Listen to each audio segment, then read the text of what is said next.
Hi friends, welcome back to education concepts. రీసెంట్గానే మనకి SSC నుంచి అంటే స్టాఫ్ సెలక్షన్ కమిషన్ నుంచి stenographer grade C and grade D పోస్టులకి నోటిఫికేషన్ రిలీజ్ అయింది. లక్కీలీ జాబ్స్కి ఇంటర్మీడియట్ ఎడ్యుకేషన్ క్వాలిఫికేషన్. సో ఇప్పుడు ఏం చేద్దామంటే మనం ఈ వీడియోలో ఈ జాబ్ నోటిఫికేషన్ డీటెయిల్స్ని స్టెప్ బై స్టెప్ క్లియర్లీ తెలుసుకుందాం. ఈ జాబ్ నోటిఫికేషన్ అనేది మనకి ఎస్ఎస్సి నుంచి 24th ఏప్రిల్న అఫీషియల్లీ రిలీజ్ అయినట్లు మెన్షన్ అయితే చేశారు. అలాగే నోటిఫికేషన్లో స్టెనోగ్రాఫర్కి సంబంధించిన grade C and grade D పోస్టులు ఉన్నట్లు మెన్షన్ అయితే చేశారు. దెన్ నెక్స్ట్ ఈ జాబ్స్కి ఆన్లైన్లో అప్లై చేయాలి. ఈ ఆన్లైన్ అప్లికేషన్స్ 24th ఏప్రిల్ నుంచి స్టార్ట్ అవ్వడం జరిగింది. ఇక ఆన్లైన్లో అప్లై చేయడానికి లాస్ట్ డేట్ చూసుకున్నట్లయితే మనకి May 15th లాస్ట్ డేట్గా మెన్షన్ చేశారు.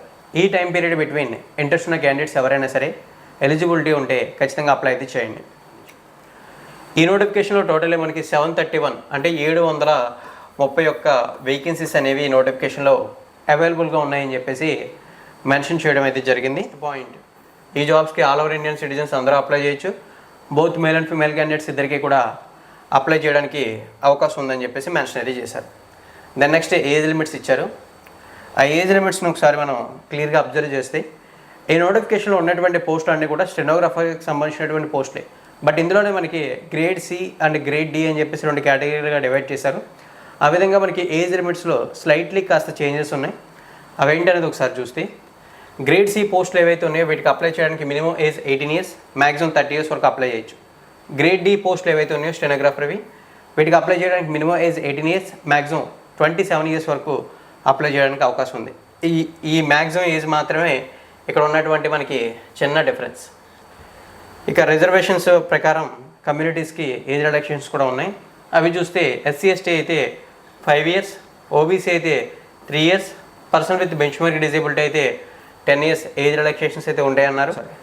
దెన్ నెక్స్ట్ మనం ఎడ్యుకేషన్ క్వాలిఫికేషన్ వివరాల్లోకి వెళ్తే ఇక్కడ మనకి మెన్షన్ చేసినటువంటి వివరాలు ఏంటంటే candidate must have passed 12th standard or equivalent examination from a recognized board or university as on before the cut-off date of 1st August 2026 అని చెప్పేసి మెన్షన్ అయితే చేశారు. ఇక్కడ ఈ వివరాలను మీరు క్లియర్లీ చూడొచ్చు. ఇక్కడ మెన్షన్ చేసినటువంటి డీటెయిల్స్ అర్థం ఏంటంటే మీరు ఈ జాబ్స్కి ఇంటర్మీడియట్ లేదా ఇంటర్మీడియట్ ఈక్వల్ క్వాలిఫికేషన్ ఏదైనా ఉంటే ఈ జాబ్స్కి అప్లై అయితే చేయొచ్చు.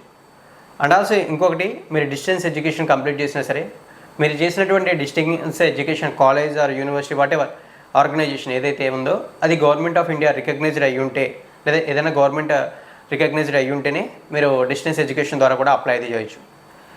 మనకి 2026 ఆగస్టు 1వ తారీఖు కల్లా మన దగ్గర సర్టిఫికెట్స్ అన్నీ కూడా అవైలబుల్గా ఉంటే మనం అప్లై అయితే చేసుకోవడానికి ఎటువంటి ప్రాబ్లం అయితే లేదని చెప్పేసి క్లియర్లీ మెన్షన్ చేయడం జరిగింది. ఇక్కడ రెగ్యులర్గా తెలిసిందే మనకి ఎస్ఎస్సి జాబ్స్ అనగానే ఆన్లైన్ అప్లికేషన్స్ అనేవి, ఈ జాబ్స్ కూడా సేమ్ ఆన్లైన్లోనే అప్లై అయితే చేయాల్సి ఉంటుంది. అయితే అప్లై చేసే టైంలో అప్లికేషన్ ఫీజు కూడా పే చేయాలి. అప్లికేషన్ ఫీజు అమౌంట్ ఎంత అని చూస్తే అప్లికేషన్ ఫీజు అమౌంట్ చూసుకుంటే మనకి 100 రూపాయలు. ఈ 100 రూపాయల అప్లికేషన్ ఫీజు అమౌంట్ని general category, OBC category and economical weaker section category అభ్యర్థులు పే చేయాలి. Remaining category candidates like women candidates కానీ, ఎస్సీ కానీ, ఎస్టీ కానీ, person with bench mark disability, ex service men ఎవరైతే ఉంటారో వాళ్ళు ఎటువంటి అప్లికేషన్ ఫీజు అయితే పే చేయాల్సిన అవసరం లేదని చెప్పేసి ఇక్కడ క్లియర్లీ మెన్షన్ చేశారు. ఒకసారి మనం ఎగ్జామ్ సెంటర్స్ వివరాలు చూస్తే మన తెలుగు స్టేట్స్ అయినటువంటి స్టేట్స్ సౌత్ జోన్లోకి వస్తాయి. సో దానిలో భాగంగా ఇప్పుడు ఎగ్జామ్ సెంటర్స్ చూద్దాం. First of all Andhra Pradesh, then next తెలంగాణకు సంబంధించి చూద్దాం. ఆంధ్రప్రదేశ్కి మనకి గుంటూరు, కాకినాడ, కర్నూలు, నెల్లూరు, ఒంగోలు, రాజమండ్రి, తిరుపతి, విజయవాడ, విశాఖపట్నం, విజయనగరం, ఏలూరు, శ్రీకాకుళం ఇవైతే మనకి ఆంధ్రప్రదేశ్కి సంబంధించి ప్రొవైడ్ చేసినటువంటి ఎగ్జామ్ సెంటర్స్. దెన్ నెక్స్ట్ తెలంగాణకి చూస్తే తెలంగాణకి మనకి హైదరాబాద్, వరంగల్, కరీంనగర్, సిద్దిపేట ఇవైతే తెలంగాణకి సంబంధించి మెన్షన్ చేసినటువంటి ఎగ్జామ్ సెంటర్స్. ఇక్కడ మనకి సెలక్షన్ ప్రాసెస్లో భాగంగా ఫస్ట్ ఆఫ్ ఆల్ ఒక రిటన్ ఎగ్జామినేషన్ కండక్ట్ చేస్తారు. తర్వాత చూసుకున్నట్లయితే స్కిల్ టెస్ట్ అనేది కండక్ట్ చేస్తారు. ఈ రిటన్ ఎగ్జామినేషన్ అండ్ స్కిల్ టెస్ట్లో బెటర్ పర్ఫార్మెన్స్ చేసిన క్యాండిడేట్స్ని షార్ట్ లిస్ట్ చేసి మెరిట్ వైజ్ పోస్టింగ్స్ అనేవి ఇవ్వడం అయితే జరుగుతుంది. వన్స్ మనం ఎగ్జామ్ గురించి డీటెయిల్స్లోకి వెళ్తే ఫస్ట్ ఆఫ్ ఆల్ తెలుసుకోవాల్సింది టైం, అంటే ఈ ఎగ్జామ్కి ఎంత సమయం ఇచ్చారని చెప్పేసి. ఈ ఎగ్జామ్కి సంబంధించి మనకి 2 hours ఆఫ్ టైం అయితే ఇవ్వడం అయితే జరిగింది. అలాగే ఎగ్జామ్లో నెంబర్ ఆఫ్ క్వశ్చన్స్ చూసుకుంటే 200 క్వశ్చన్స్ ఉంటాయి. మార్క్స్ కూడా సేమ్ 200 మార్క్స్ ఉంటాయి. అంటే ఈచ్ క్వశ్చన్ మనకి 1 మార్క్ని క్యారీ చేస్తుంది. అలాగే ఎగ్జామ్ పేపర్ని 3 పార్ట్స్గా డివైడ్ చేశారు. పార్ట్ 1లో general intelligence and reasoning 50 questions 50 marks. Part 2లో general awareness 50 questions and 50 marks. ఫైనల్గా పార్ట్ 3లో ఇంగ్లీష్ లాంగ్వేజ్ అండ్ కాంప్రహెన్షన్, దీనికి సంబంధించి 100 క్వశ్చన్స్ అండ్ 100 మార్క్స్ అయితే ఉంటాయని చెప్పి మెన్షన్ చేశారు. ఓవరాల్ ఇది ఎగ్జామ్ స్ట్రక్చరు. అయితే ఇక్కడ మీకు ఎగ్జామ్ కండక్ట్ చేసేది ఆన్లైన్లో కదా.